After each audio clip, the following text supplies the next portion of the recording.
We think of growing up as a time of carefree and joyful exuberance, growth, and exploration.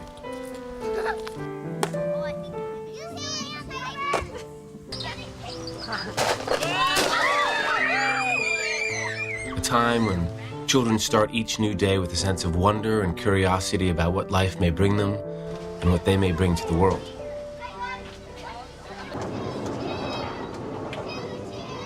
At the same time, they may wonder how to make and keep friends, how to do well in school, how to cope with various family difficulties, or how to be happier in general. Many times, these concerns can become overwhelming, and children may lose a sense of their own inherent good qualities. Qualities such as patience, tolerance, perseverance, and compassion can be cultivated like seeds, helping them grow into happy and self-sufficient adults. There is a tool that can help children plant these seeds. It is called Anapana meditation.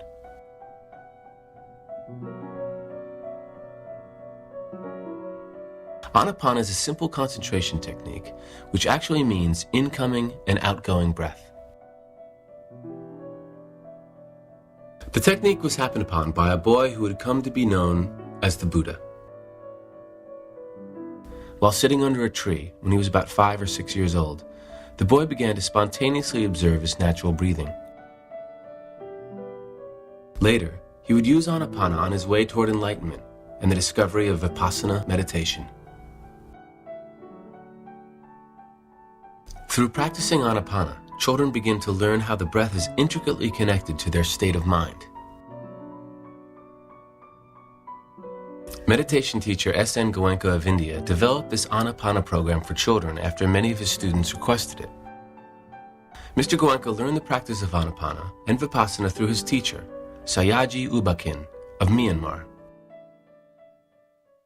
There are now over 200 Vipassana centers around the world offering both 10-day Vipassana courses for adults as well as short Anapana courses for children and teenagers. When children and teens come to the course, they agree to observe 5 promises throughout the course. And one of them is to not drink alcohol or drugs. No harsh words, lies, backbiting. Yeah. I forgot the other one. Another one is to not kill. And no misconduct. Yeah. Another one is to not steal. Another one is to not push or harm.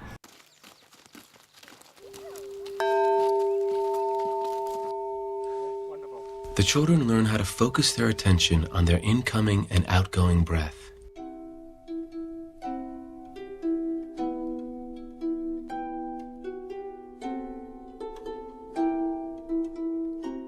While trying to do this, the children begin to face the many distractions that begin arising for them.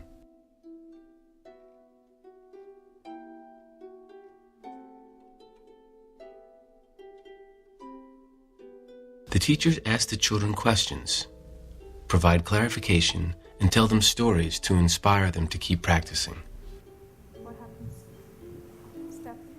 If it was really difficult for you to keep your eyes closed the whole time, or most of the time, try a little harder. Try to keep your eyes closed, because you know by keeping your eyes closed, you won't get distracted, right? And you'll be able to do what? Koshing? Observe your breath. You can observe your breath. Excellent. Where? Where are we observing our breath? Vinay? At the entrance of the nostrils. Correct. So at the entrance of the nostrils right here, you can observe your breath coming in and going out.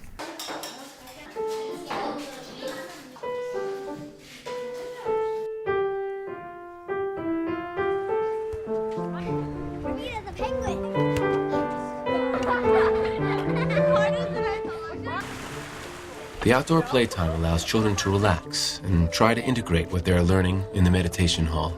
Like that. So all your colors? Take all the water off, and then we use a ruler and we straighten the edges out. On my first and second courses, I would open my eyes a lot and say what's going on. And how long were we meditating? Now I found it easier to concentrate. Even though some things might disturb you, it's a lot easier than before. It's a technique to observe natural breathing. It's a purely non-sectarian meditation technique. When they first said it to me, I didn't really understand it. I was like, okay, I'm going to focus on my nose. All right, and it didn't really work and stuff, but you got to focus on the breathing. It's not just focusing on the breathing, it's a focusing of the now. I like the arts and crafts and making new friends and people, but I also like meditating too because it helps me have more patience with my sisters and it just calms me down. This is my 5th. We've been to one in Australia. I've been to 2 in Australia. They actually see the results, my children, from what they've done with the children's courses. It makes the parents' life easier too, I think, than having to discipline them so much and having to down the line actually put a wall between you and them by being the bad person, by saying, no, you can't, you have the wisdom, but they don't essentially. But the wisdom that they learn from themselves is, I think, a much better wisdom, knowing that their choices are not the best sometimes and learning from it. I think it's a real gift to give children the awareness of respiration. Children won't naturally come to that themselves, so being given this tool to observe the breath is, I think, key, because that connection between the mind and the breath is something that the child can take with him or her wherever they go. After serving these courses for a few years, you see the children come in when they are 8 years old and often unable to even keep the eyes closed. And I've seen those children go from being 8 to being teenagers, and it's this wonderful opportunity for us to serve children and accompany them through this path of development.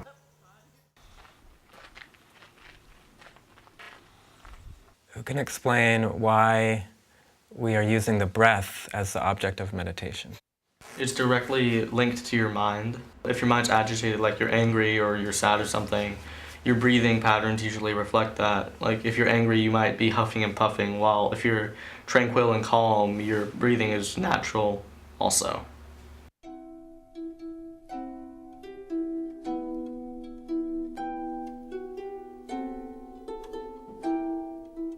It's kind of a feeling of, I don't need this, I don't want this, that can kind of go around in your head, but then when you actually are able to calm yourself down, you see the benefits. In the beginning, there's kind of a resistance to just not doing anything.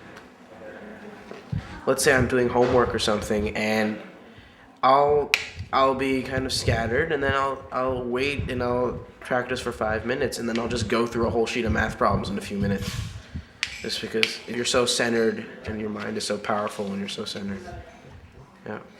When he would act in a play, things in which he's seen by a lot of other people, that's a stress situation. I would often see him sort of taking a break and doing a little Anapana. I didn't know he does that. I mean, just by surprise, I just kind of got to know that he does that. So all I came to know was it became a resource for him, among the other resources he has. Mm-hmm. And he was beginning to use it as and when it would make sense to him. It's been really nice to see kids develop and then continue and even start adult 10-day courses. We've seen that happen too. Obviously, as a college student, there's a lot of stresses. There's the exams. Most of the time before a test, you just find yourself subconsciously observing your breath all of a sudden, or observing your sensations. And it's just something that you've been trained as a little kid to do, and now it just comes like second nature, and it just happens. And that really helps. You know, I can observe the differences between myself and my friends who's completely neurotic before tests. And I'm just like, okay, whatever, let's take the test and see what happens. So, yeah. Being able to just sit down and have that quiet time when you're focusing on your breath, it was sort of like a calming exercise. And that, you could bring that back to your house.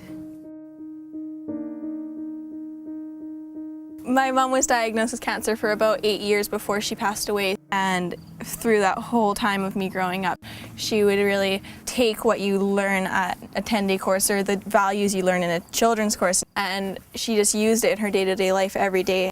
That really helped me be okay with her being so sick because she was so strong about it. She would always tell us that, you know, everything's changing all the time, and she'd be very equanimous and just so inspiring that it made it easier to deal with.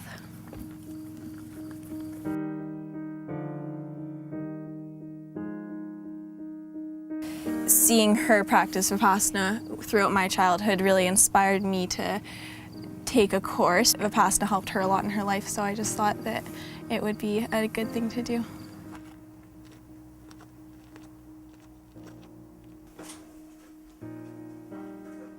Meditation is supposed to help me find out what the truth is, like why is this way, or why should we do this?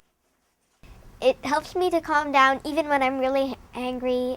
I usually do find that, oh my God, I'm angry, I'm gonna try to calm down.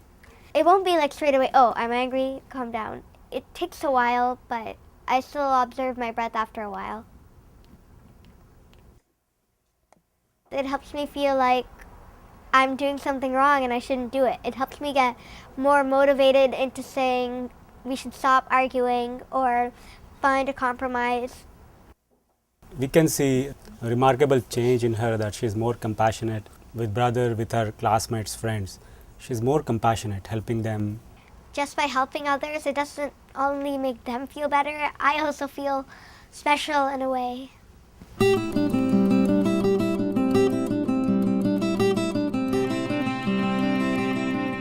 The children and teens are planting seeds of awareness, and they're taking home a practical tool, one they can use at any time, eyes open or closed, to help them in their everyday lives.